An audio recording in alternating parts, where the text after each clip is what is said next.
Hello StarCraft fans, this is Falcon Paladin coming to you with yet another daily Legacy of the Void upload. This is a game between Kelazhur and Scarlett on Central Protocol. In the bottom left of the map we have the red Terran player representing Team Root and the nation of Brazil. It is Kelazhur. And in the bottom right side we have the blue Zerg player hailing from Canada and Team Acer. It is Scarlett, also known as Shura, but I'm going to call her Scarlett, I think. So this is from Nation Wars. It was a tournament that wrapped up in early January, but also had games played back in December. So this is a little bit of an older replay, but I did go back and find some better ones, some better TVZs from players you guys love, just for you because I love you so very much. That explains why the replay interface is weird, right? You've seen this a lot recently. It's because this is an older replay and loading it in my StarCraft 2 client does not let me choose the Servant OBS interface that I usually use. So I'm stuck with the default, which isn't too bad. I mean, we get these nice 3D portraits, which we don't see normally. We have this nice splash across the top here with the colors, and it's really fancy, and the 2 logo there. Still have a production tab, that's normal. And then I wish it had the worker count up here, because I'm really used to looking up to that corner and seeing the harvester number. It's hidden in the income tab right now. Anyway, back into the actual StarCraft 2 action, because there's a lot in this game. Hatch first coming out here from Shore into Extractor into a spawning pool, very standard build, nothing too crazy here.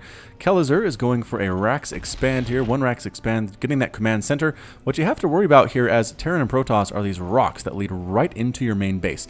It takes a while for Zerg to take them down, but once they're gone, it is such a hassle to have to wall this off and keep track of it. Also, this weird ramp in between your main base and your natural is also hard to wall off.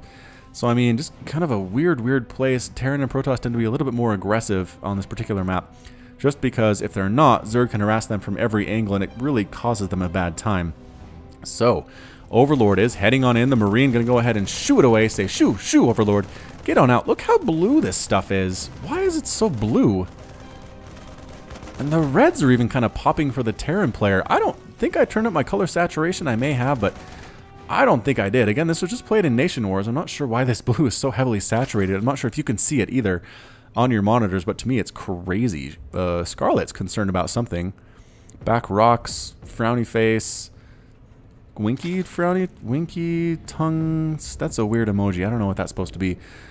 Maybe she's worried about her back rocks being another avenue of attack for Kelazhur. Alright, looks like Kelazhur's not planning on being too aggressive here, is getting a reactor instead of a Reaper. In addition, there is a factory coming up, and this orbital command is going to finish, starting to wall off here with a bunker. That's pretty much all you need for slowlings, which is all that Scarlett's going to have for some time here until metabolic boost is completed. So another hatch coming up here, third hatch, excellent play by Scarlett, expanding away from the Terran player. Kelazhur admiring the nice trophy that Scarlett has.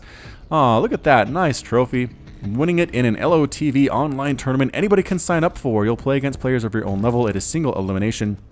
But if you win, you'll get a fancy trophy that will show up on your hatchery or your command center or your nexus for a good long time.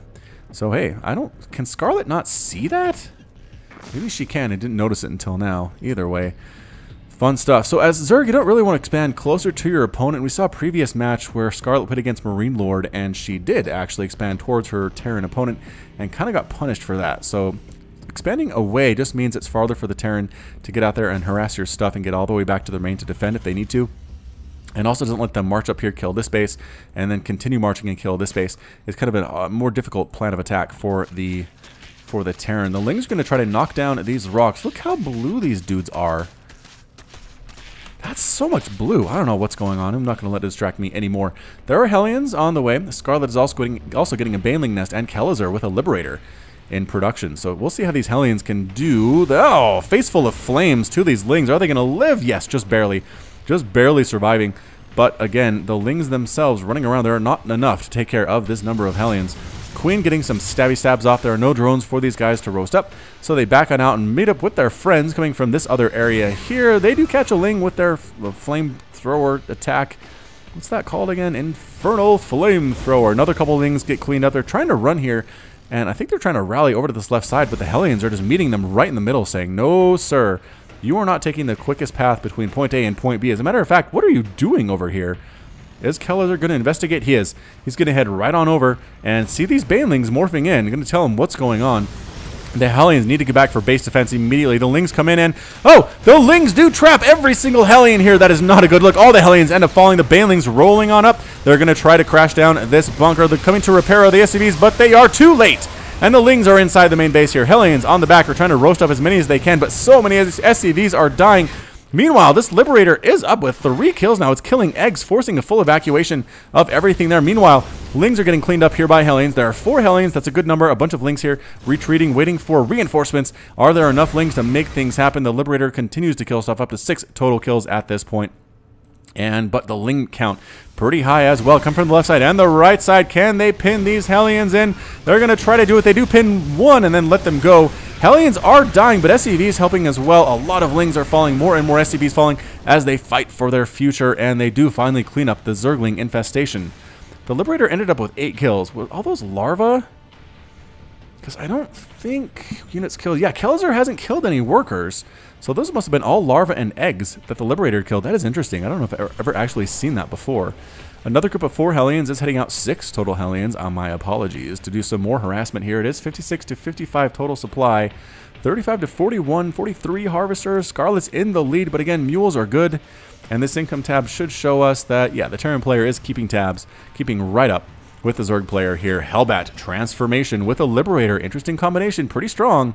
Here in Legacy of the Void, the Liberator going to set up a Defender mode circle here. Single target damage, 85 damage per hit. Anything that walks through here will get shot in the face pretty hard.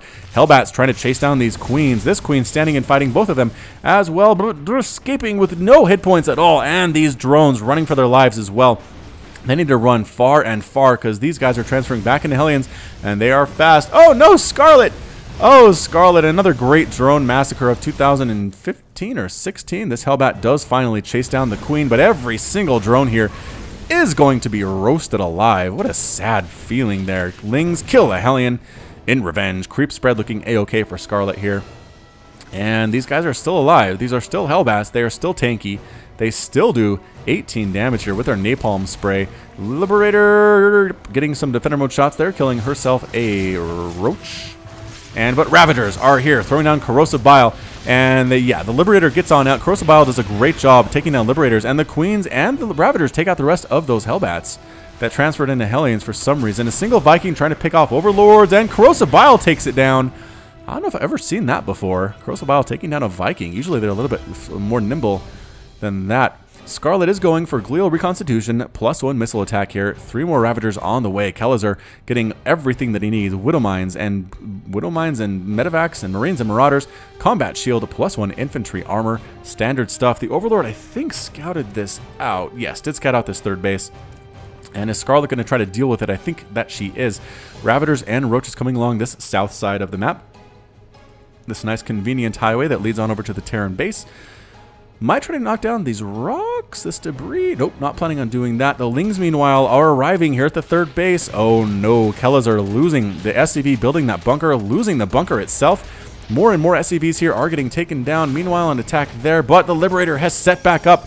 Now with 23 kills, killing more and more eggs. The drones can do no mining in the main base. Another main attack here with Ravagers getting absolutely massacred, though. These Marines and Marauders dodging Corrosive Bile like it's their job. Every Ravager ends up falling. I think the Liberator fell there. The Queen with 1 kill, yes, did take down the Queen, but looks like 6 drones were killed in the attack down here. So looking great. Kelazhur using the Liberators to his advantage to lock down mining here at the main base for a couple times for up to 2-3 minutes each. That can really, really add up. So at this point, income tab shows 49 to 45 Harvesters. Kelazhur in the lead. Small group of Lings get killed there as well. 3rd base now reestablished for Kelazhur. No big deal. 96 to 94 total supply. Now tied up in 98 for these guys. So more Roaches, more Ravagers, and Scarlett is going for a Spire. I like that. Again, I like to say that Roach Ravager is good up through about 10 minutes in the game, but eventually the upgrades on the Marines and the Marauders coming at you in a ZVT match really start to add up, and you just can't trade efficiently with them anymore, even with Corrosive Bile, which is very nice, but easily dodged as well. Widowmine getting in, getting killed before it can burrow here. This is a lot of Roaches. Corrosive Bile again, almost taking down that Widowmine, but dodging backwards here. Corrosive Bile forcing everybody back. And again, even if it doesn't hit anything, it does force the Marines and Marauders to stop shooting and move back a little bit. So that can buy you some extra time, Zergy players. Overlord does get taken down by 2 Marines. It's so close to... The Overlord does end up falling, but Corrosive Bile is trying to chase those guys away. Picks up, moves on out. And Scarlett manages to hold that off here at the 9-minute and 54-second mark. A 4th basis here for Scarlett. Income tab shows 59 to 55. Kelazhur still in the lead. Continuing with that good SCV production as a good Terran player does. Supply blocked. Unfortunately, making 6 supply depots at one time. +2 infantry armor on the way. And +2 missile attack coming up for Scarlett. So, drop moving in here to the main base. As per usual, a couple Marines and Marauders landing here. The Queen dying immediately. Bloop. Another attack here. Just dodging back and forth. The army ready to go. Is there anything down here? I'm not sure Scarlett recognizes this is here. Yes, finally now evacuating the drones. There is not enough here to defend against this. The drones running for their lives. This Queen coming in, trying to save it. Finally deciding just to go ahead and try to kill the lair. I guess what that would be good. Another attack here, forced to pick up and retreat once again is Kelazhur, but nothing can save. I guess there are some roaches, but the roaches die almost immediately under the onslaught of these +2 attack Marauders, and the Queen's dying as well. The lair is going to fall. Another attack over here. Widowmine does get... Oh, the Widowmine doesn't get hit by that Corrosive Bile, unfortunately, but the Overseer does manage to clean it up. Pushing on in here with a small group of Marauders. A lot of roaches and Ravagers here, though. Not a good look, and the lair ends up falling. Kelazhur gets the lair. What happened? There we go. Gets the lair. For some reason, my Windows freaked out on me, but we're back. Didn't miss anything there at all. +3 attack is on the way for Kelazhur. Scarlett getting +2 missile attack, just about to finish. And here come Roaches and Ravagers trying to kill what they can. Corrosive Biles landing, actually doing some good damage there on the Marines, especially here. Pretty good concave. 127 to 131 total supply. Kelazhur is ahead, but looking great. Corruptors here trying to kill those medevacs. A tank in the back. Already up to 2 kills, doing 50 damage to armored units, picked up and to a more secure location. More Marines and Marauders coming down this ramp and burning through all of the Ravagers, and that's it. A GG from Scarlett. Scarlett's defeated, Kelazhur's victorious, and Scarlett has left the game. Well, I mean, I guess I'm just going to say it came down to losing that lair. That was a huge stinking deal for Scarlett. All her defending forces were up here, were aggressive, didn't have anything to deal with anything down here. That's why you kind of need to have some roaches maybe patrolling back and forth in this area, seeing drops as they come in, and having lings underneath the Marines as they try to drop can be useful as well. Getting some Corruptors out was a good idea, just I think a little bit too late. Had a single Corruptor when all was said and done. And just awesome, awesome upgrades by Kelazhur. Awesome, efficient trades. Killing what he could when he could. Did end up getting 33 workers. Woo! 33 drones killed. Will win you a lot of games. Scarlett did kill 23 by her own self, but it wasn't enough. So that's it from me. This has been Falcon Paladin with yet another daily Legacy of the Void upload. Hit that like button. Hit that subscribe if you like what you saw and what you heard today. You can also catch me on Twitter and Facebook, both at /Falcon Paladin. And until next time, as always, thanks for watching, and you take care of yourself.